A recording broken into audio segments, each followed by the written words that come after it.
Assalamualaikum warahmatullahi wabarakatuh. Sebelumnya perkenalkan, nama saya Febri Jaka Wardana dari Program Studi Sosial Ekonomi Perikanan, Fakultas Perikanan dan Ilmu Kelautan, Universitas Mula Warman dengan NIM 2106026005. Dan kali ini saya akan membahas tentang sistem ekonomi liberal. Ini adalah serangkaian daripada tugas ekonomi makro dengan dosen pengampu Ibu Opi. Sebelumnya saya jelaskan sedikit kilas balik dari ekonomi makro itu sendiri dan ilmu ekonomi tentunya. Ilmu ekonomi lahir karena adanya kondisi kelangkaan pada saat itu, yaitu suatu kondisi di mana kebutuhan masyarakat tidak terbatas, namun sumber daya yang dimiliki untuk memenuhi kebutuhan tersebut terbatas. Pada awalnya konsep ekonomi ini yang berkembang adalah bagaimana memenuhi kebutuhan tersebut dengan menyerahkannya kepada mekanisme pasar. Hal ini tentunya berimplikasi pada terbatasnya intervensi tangan pemerintah. Pada tahun 1776, Adam Smith, seorang ekonom klasik, menerbitkan buku yang berjudul The World of Nations, di mana salah satu prinsip yang ditawarkan adalah kebebasan pasar itu sendiri. Dan terkait dengan sistem ekonomi liberal tentunya yang akan kita bahas kali ini. Smith menyatakan bahwa dengan mengimplementasikan pasar bebas justru akan mendorong teralokasinya sumber daya dengan efektif dan efisien. Permintaan dan penawaran pasar adalah tangan tak terlihat atau invisible hand yang akan menstimulus pasar menuju kesetimbangannya. Prinsip ini menolak campur tangan pemerintah karena justru akan mengganggu mekanisme pasar itu sendiri. Prinsip ini juga sering dikenal dengan laissez faire, let it be. Konsep ini berkembang pesat dan klimaksnya adalah munculnya revolusi industri. Mungkin langsung saja kita bahas mengenai ekonomi makro, sistem ekonomi liberal di slide selanjutnya. Baik, yang pertama adalah definisi ekonomi itu sendiri. Secara etimologi, ekonomi berasal dari bahasa Yunani, yaitu oikos yang berarti rumah tangga atau keluarga, dan nomos yang berarti aturan. Secara sederhana, ekonomi dapat diartikan sebagai kaidah dan aturan serta tata cara pengelolaan sumber daya sebagai upaya mencapai kemakmuran. Dan ekonomi makro adalah cabang ilmu ekonomi yang mempelajari perilaku ekonomi secara keseluruhan, seperti pertumbuhan ekonomi, inflasi, pengangguran, dan kebijakan moneter. Kebijakan ini melibatkan analisis terhadap faktor-faktor yang mempengaruhi ekonomi suatu negara atau wilayah secara besar-besaran. Dan terlepas daripada definisi ekonomi itu sendiri, adapun beberapa contoh sistem ekonomi, yaitu ekonomi sosialis, syariah, kapitalis, dan liberal. Ekonomi liberal.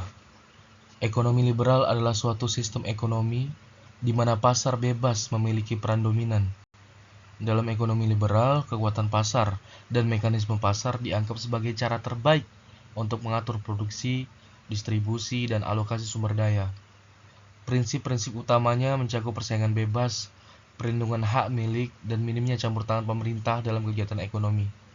Namun, hal itu tidak menutup kemungkinan untuk pemerintah dapat membuat kerangka kerja yang relevan untuk menganalisis dan membentuk kebijakan ekonomi itu sendiri, baik itu pada tingkat individu maupun tingkat keseluruhan ekonomi secara agregat. Ekonomi liberal memiliki ciri, dan ciri yang pertama yaitu pasar bebas. Perekonomian diatur oleh kekuatan pasar, hukum penawaran serta permintaan menentukan harga dan alokasi sumber daya. Yang kedua yaitu persaingan bebas. Adanya persaingan antar produsen untuk meraih konsumen, mendorong efisiensi dan inovasi dalam produksi. Yang ketiga yaitu hak milik pribadi. Hak milik pribadi atas sumber daya dan produksi serta insentif untuk merawat dan mengoptimalkan pemanfaatan sumber daya. Yang terakhir yaitu minimnya campur tangan pemerintah.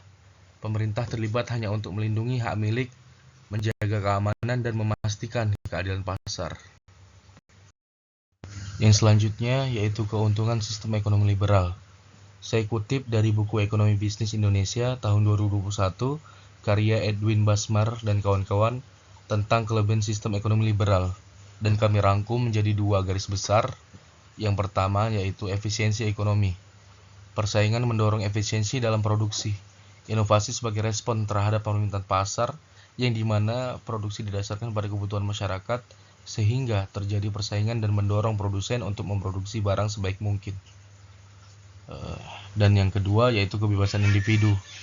Hak milik pribadi memberikan kebebasan individu untuk mengelola aset mereka, insentif untuk mencapai kesejahteraan pribadi.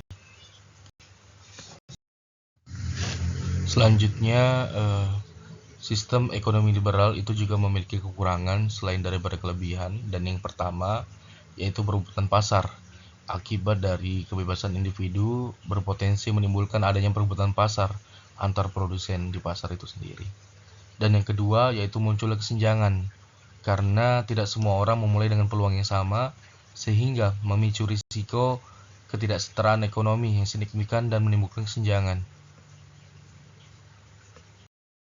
Kesimpulan, sistem ekonomi liberal memiliki karakteristik pasar bebas, persaingan bebas, hak milik pribadi, dan minimnya campur tangan pemerintah. Meskipun memberikan efisiensi ekonomi, sistem ini juga mendapatkan kritik terkait dengan ketidaksetaraan sosial. Implementasi yang sukses memerlukan keseimbangan yang tepat antara kebebasan, pasar, dan tanggung jawab sosial. Sistem ekonomi liberal ini memiliki banyak kekurangan, salah satunya ialah perebutan pasar dan kesenjangan serta banyak kekurangan lain. Dan salah satunya yang tidak saya sebutkan tadi adalah informasi pasar yang tidak selalu tersedia dan dampak buruk bagi industri serta persaingan yang tidak sehat. Kemunculan Keynes membawa pergeseran dalam pandangan ekonomi, mengakui perlunya intervensi pemerintah untuk mengatasi depresi dan menjaga keseimbangan pasar. Pentingnya adaptasi terhadap kondisi pasar dan perkembangan ekonomi menjadi landasan untuk menentukan sejauh mana intervensi pemerintah diperlukan sebagai regulator, penyedia layanan dan barang publik, atau manajer kebutuhan masyarakat yang tidak dapat dipenuhi oleh pasar itu sendiri. Terima kasih saya ucapkan kepada audiens yang sudah mendengarkan materi yang saya jelaskan dari tadi sampai sekarang, dan mohon maaf saya sampaikan apabila banyak kekurangan, karena kesempurnaan hanyalah milik Tuhan. Saya akhiri, wassalamualaikum warahmatullahi wabarakatuh.